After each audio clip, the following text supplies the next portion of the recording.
Welcome to Shri Rajiv Gandhi IAS academy. Friends, இந்த வீடியோவில் ஜூலை 14 மற்றும் 15ஆம் தேதிகளுக்கான கரண்ட் அஃபேர்ஸ் எல்லாமே பார்க்க போகிறோம். சரி, வாங்க பார்க்கலாம். ஃப்ரெண்ட்ஸ், இந்த வீடியோட நோட்ஸ் எல்லாமே கீழே பிடிஎஃப் டிஸ்கிரிப்ஷன் கொடுத்துருக்கோம். அதெல்லாமே கிளிக் பண்ணி டவுன்லோட் பண்ணிச்சிங்க. அப்புறம் நம்ம டெலிகிராம் குரூப் லிங்க்மே கீழே டிஸ்கிரிப்ஷன் கொடுத்துருக்கோம். அதிலேயுமே கிளிக் பண்ணி ஜாயின் பண்ணிங்க. நம்மளுடைய டெலிகிராம் குரூப்பில் கரண்ட் அஃபேர்ஸ் குயிசஸ் நடத்திட்டு வரோம். நீங்களுமே ஜாயின் பண்ணி அட்டன் பண்ணிக்கலாம். ஓகே, சரி வாங்க பார்க்கலாம். ஃபஸ்ட்டு, மெட்ராஸ் உயர்நீதிமன்ற தலைமை நீதிபதியாக நியமனம் செய்யப்பட்டவர் யார்? இதற்கான ஆன்சர் எம்எம் ஸ்ரீவாஸ்தவா. இப்போ பார்த்தீங்க அப்படின்னா மணிந்திர மோகன் ஸ்ரீவாஸ்தவா அப்படிங்கிற ஒருத்தரை மெட்ராஸ் உயர்நீதிமன்றத்துடைய தலைமை நீதிபதியாக நியமனம் பண்ணியிருக்காங்க. இவர் ராஜஸ்தான் உயர்நீதிமன்ற தலைமை நீதிபதியாக இருந்தவர். இப்போ இவரை மெட்ராஸ் உயர்நீதிமன்ற தலைமை நீதிபதியாக பணியிட மாற்றம் பண்ணியிருக்காங்க.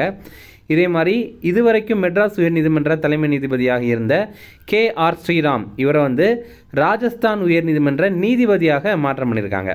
அப்போது ராஜஸ்தானுடைய உயர்நீதிமன்ற தலைமை நீதிபதியை இங்கேயும் உயர்நீதிமன்ற தலைமை நீதிபதியாக தான் பணியிட மாற்றம் பண்ணியிருக்காங்க. ஆனால் இங்கே பார்த்தீங்கன்னா மெட்ராஸுடைய உயர்நீதிமன்ற தலைமை நீதிபதியாக இருந்தவரை அங்கே வெறும் நீதிபதியாக தான் மாற்றம் பண்ணியிருக்காங்க. ஓகே, உச்சநீதிமன்ற கொலிஜியம் அளித்த பரிந்துரையின்படி தான் இந்த பணியிட மாற்றம் பண்ணியிருக்காங்க.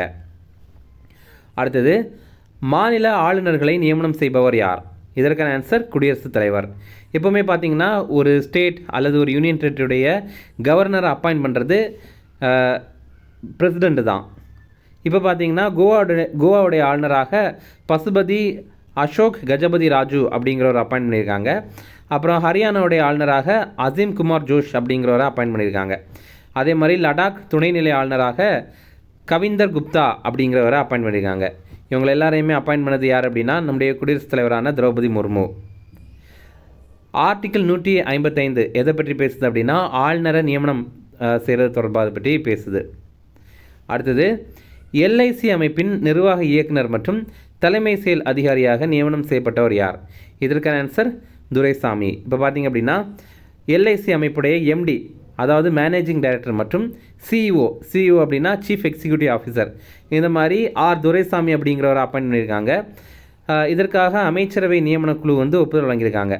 யாருடைய தலைமையில் இந்த குழு இருக்குது அப்படின்னா பிரதமர் மோடியுடைய தலைமையில் தான் இருக்குது.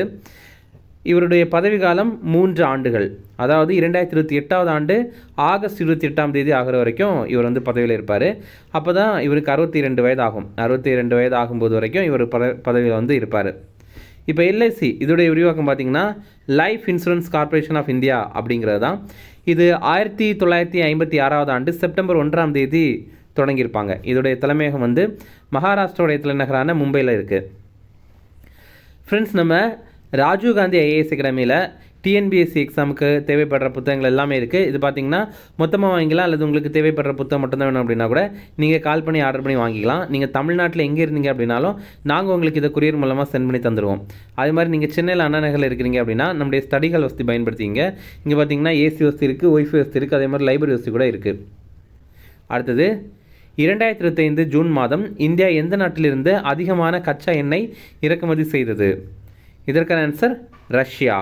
இப்போ பார்த்திங்க அப்படின்னா இந்த ஜூன் மாதம் இருக்குல்ல, இந்தியா ஒவ்வொரு நாளைக்கும் அதிக அளவு எந்தெந்த நாடுகள்லேருந்து நம்ம கச்சா எண்ணெய் வாங்கியிருந்தோம் அப்படிங்கிறத தான் இதில் பார்க்குறோம். ரஷ்யாவிலேருந்து பார்த்திங்கன்னா டெய்லி 20.80 லட்சம் பீப்பாய்கள் கச்சா எண்ணெய் வாங்கிட்டு வந்திருக்கோம். அதுதான் இருக்கிறதுலே ரொம்ப அதிகமானது. 2வது ஈராக், 3வது சவுதி அரேபியா. இது இந்த ஜூன் மாத நிலவரப்படி. அடுத்தது, மல்டிப்ளெக்ஸ் ரியல் டைம் PCR என்ற கருவி எது தொடர்பானது? இதற்கான ஆன்சர் மருத்துவம். இப்போது பார்த்திங்கன்னா கொரோனா, இன்ஃப்ளூயன்ஸா, நுரையீரல் தொற்று இந்த மாதிரிப்பட்ட பாதிப்புகளை ஒற்றை பரிசோதனை முறையில் கண்டுபிடிக்கிற ஒரு நடைமுறையை இப்போ கொண்டு வராங்க. இதற்காக தமிழக அரசு மருத்துவமனைகளில் இந்த மல்டிப்ளெக்ஸ் ரியல் டைம் PCR அப்படிங்கிற கருவி கொள்முதல் பண்ணி அதை அறிமுகம் பண்ண போகிறாங்க. இதன் மூலமாக ஒரே நேரத்தில் 5 நோய்களை கண்டுபிடிக்க முடியும். 1 1/2 மணி நேரத்தில் முடிவுகள் நமக்கு அதன் மூலமாக தெரியப்படும்.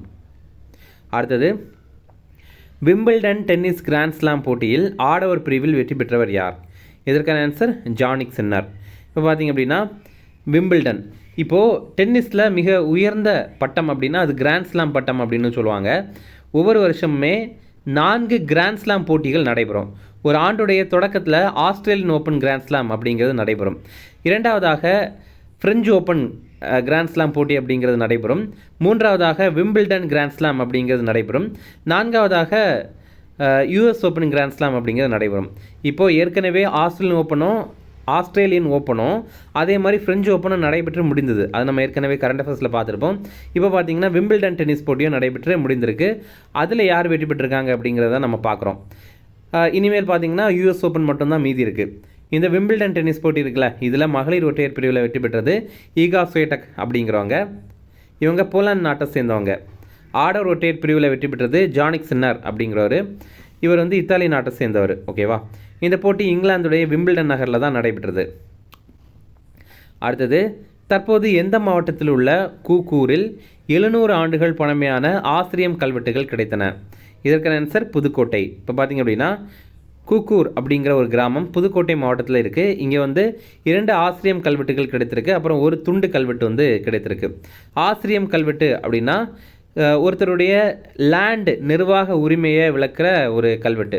இப்போ வந்து நம்ம இந்த காலத்துலலாம் பட்டா எழுதி கொடுக்குறோம்ல, ஒருத்தங்களுக்கு வந்து சொத்து இது மாதிரி பட்டா எல்லாம் எழுதி கொடுக்குறோம்ல, அந்த மாதிரி பட்டா தான் அந்த காலத்தில் இருந்திருக்கு. ஆசிரியம் அப்படிங்கிற சொல்லுக்கான பொருள் வந்து பாதுகாப்பு அப்படிங்கிறது. அடுத்தது, தற்போது காலமான சரோஜா தேவி எந்த துறையுடன் தொடர்புடையவர்? இதற்கான ஆன்சர் திரைப்படம். பார்த்திங்கன்னா அதாவது பழம்பெரும் நடிகையான சரோஜா தேவி அவங்க வந்து தன்னுடைய 87வது வயதில் இப்போ மரணம் அடைந்திருக்காங்க. இவங்க கன்னடம், தமிழ், தெலுங்கு மொழி திரைப்படங்கள் எல்லாமே நடித்திருக்காங்க. இவங்களுடைய முதல் திரைப்படம் மகாகவி காளிதாசா அப்படிங்கிற திரைப்படம். இது கன்னடத்தில் வெளியான படம். 1955 ஆண்டு வெளியாயிருக்கு. இவங்களுடைய சிறப்பு பெயர்கள் என்னென்ன அப்படின்னா கன்னடத்து பைங்கிளி, அப்புறம் அபிநய சரஸ்வதி. இதெல்லாமே இவங்க பெற்ற விருதுகள் பற்றி பார்க்கலாம். பத்மபூஷன் விருது, பத்மஸ்ரீ விருது, அப்புறம் திரைப்படத்துறையில் வாழ்நாள் சாதனையாளருக்கான தேசிய விருது, இதெல்லாம் பெற்றிருக்காங்க. ஃப்ரெண்ட்ஸ், இப்போ ரீசெண்டாக கூட டிஎன்பிஎஸ்சி குரூப் 4 எக்ஸாமில் கேட்டிருந்தாங்க, நம்ம இந்தியாவுடைய மிக உயரிய விருது எது, அந்த ஆர்டரில் வரிசைப்படுத்துங்க அப்படின்ற மாதிரி கேட்டிருந்தாங்க. நம்ம இந்தியாவில் மிக உயரிய விருது பாரத ரத்னா விருது, அதுதான் மிக உயரிய விருது, அதான் ஃபஸ்ட் இடத்துல இருக்குது. 2வது இடத்துல மிக உயரிய விருது பத்ம விபூஷன் அப்படிங்கிற விருது. 3வது மிக உயரிய விருது இந்த பத்மபூஷன் அப்படிங்கிறது. ஓகேவா? 2வது பத்ம விபூஷன், 3வது பத்மபூஷன், 4வது மிக உயரிய விருது பத்மஸ்ரீ விருது. அடுத்தது, தற்போது காலமான கோட்டா சீனிவாசராவ் எந்த துறையுடன் தொடர்புடையவர்? இதற்கான ஆன்சர் திரைப்படம். இப்போ பார்த்திங்க அப்படின்னா தமிழ் மற்றும் தெலுங்கு திரையுலகத்துடைய மூத்த தலைவரான கோட்டா ஸ்ரீனிவாசராவ் அவர் இப்போ மரணமடைந்திருக்காரு. அவருடைய அறிமுக படம் தெலுங்கில் வெளியான பிராமணம் காரிது அப்படிங்கிற படம். இவர் பத்மஸ்ரீ விருது பெற்றிருக்காரு. இது மட்டும் இல்லாமல் இவர் எம்எல்ஏவாகவும் இருந்திருக்காரு. 1999 2004 ஆண்டு வரைக்கும் கிழக்கு விஜயவாடா பேரவை தொகுதியுடைய பாஜக சட்டப்பேரவை உறுப்பினராக இருந்திருக்காரு. அடுத்து முக்கிய தினங்கள் பார்க்கலாம். தமிழக கல்வி வளர்ச்சி தினம், இது ஜூலை 15ஆம் தேதி. முதல்வர் கருணாநிதி அவர் தான் 2006 ஆண்டு இந்த தினத்தை அறிவித்திருந்தார். காமராஜர் இவர் பார்த்திங்கன்னா காமராஜர் பிறந்த தினம் தான் நம்ம தமிழ்நாட்டில் கல்வி வளர்ச்சி தினமாக நம்ம வந்து கொண்டாடுறோம். இது ரொம்ப முக்கியமானது, ஏன்னா நிறைய முறை டிஎன்பிஎஸ்சி எக்ஸாமில் கேட்டிருக்காங்க. காமராஜர் 1903 ஆண்டு ஜூலை 15ஆம் தேதி பிறந்தார். அவர் 1975 ஆண்டு அக்டோபர் 2ஆம் தேதி மரணம் அடைந்தார். காமராஜர் வந்து 1954 ஆண்டுலேருந்து 1963 ஆண்டு வரைக்கும் முதலமைச்சராக இருந்திருக்காரு. அடுத்தது, உலக இளைஞர் திறன் தினம். ஓகேவா? உலக இளைஞர் தினம் இது கிடையாது, உலக இளைஞர் திறன் தினம் அப்படிங்கிறது தான். இப்போ உங்களுக்கான கேள்வி என்ன அப்படின்னா, உலக இளைஞர் தினம் என்னைக்கு அப்படிங்கிறது கமெண்ட்ஸில் சொல்லுங்கள். ஓகே, இப்போ பாருங்கள், இதில் நம்ம பார்க்குறது உலக இளைஞர் திறன் தினம். இது வந்து ஜூலை 15ஆம் தேதி. 2014 ஆண்டிலிருந்து ஐநா சபை வந்து இதை அறிவித்து கடைபிடிக்கிறாங்க.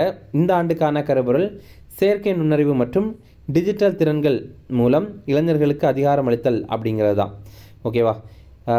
இந்த டே இம்பார்ட்டண்ட்டான ஒரு டேயா அப்படின்னா ஆமாம், ஏன்னா 2022 ஆண்டு டிஎன்பிஎஸ்சி எக்ஸாமில் இந்த டே வந்து கேட்டாங்க. ஓகேவா? இனி ரிவிஷன் பார்க்கலாம். மெட்ராஸ் உயர்நீதிமன்ற தலைமை நீதிபதியாக நியமனம் செய்யப்பட்டவர் யார்? இதற்கான ஆன்சர் எம்எம் ஸ்ரீவாஸ்தவா. அடுத்தது, மாநில ஆளுநர்களை நியமனம் செய்பவர் யார்? இதற்கான ஆன்சர் குடியரசுத் தலைவர். அடுத்தது, எல்ஐசி அமைப்பின் நிர்வாக இயக்குனர் மற்றும் தலைமை செயல் அதிகாரியாக நியமனம் செய்யப்பட்டவர் யார்? இதற்கான ஆன்சர் துரைசாமி. அடுத்தது 2025 ஜூன் மாதம் இந்தியா எந்த நாட்டிலிருந்து அதிகமான கச்சா எண்ணெய் இறக்குமதி செய்தது? இதற்கான ஆன்சர் ரஷ்யா. அடுத்தது மல்டிப்ளெக்ஸ் ரியல் டைம் பிசிஆர் என்ற கருவி எது தொடர்பானது? இதற்கான ஆன்சர் மருத்துவம். அடுத்தது விம்பிள்டன் டென்னிஸ் கிராண்ட் ஸ்லாம் போட்டியில் ஆடவர் பிரிவில் வெற்றி பெற்றவர் யார்? இதற்கான ஆன்சர் ஜானிக் சின்னர். அடுத்தது தற்போது எந்த மாவட்டத்தில் உள்ள கூக்கூரில் 700 ஆண்டுகள் பழமையான ஆசிரியம் கல்வெட்டுகள் கிடைத்தன? இதற்கான ஆன்சர் புதுக்கோட்டை. அடுத்தது தற்போது காலமான சரோஜா தேவி எந்த துறையுடன் தொடர்புடையவர்? இதற்கான ஆன்சர் திரைப்படம். அடுத்தது தற்போது காலமான கோட்டா சீனிவாசராவ் எந்த துறையுடன் தொடர்புடையவர்? இதற்கான ஆன்சர் திரைப்படம். அவ்வளோதான் ஃப்ரெண்ட்ஸ். இந்த வீடியோ பிடிச்சா கண்டிப்பாக லைக் பண்ணுங்கள். நம்மளுடைய சேனலுக்கு சப்ஸ்கிரைப் பண்ணி வச்சுங்க. உங்களுடைய நண்பர்களுமே ஷேர் பண்ணுங்கள். அவங்களுக்கும் பயனுள்ளதாக இருக்கும். Okay, thank you.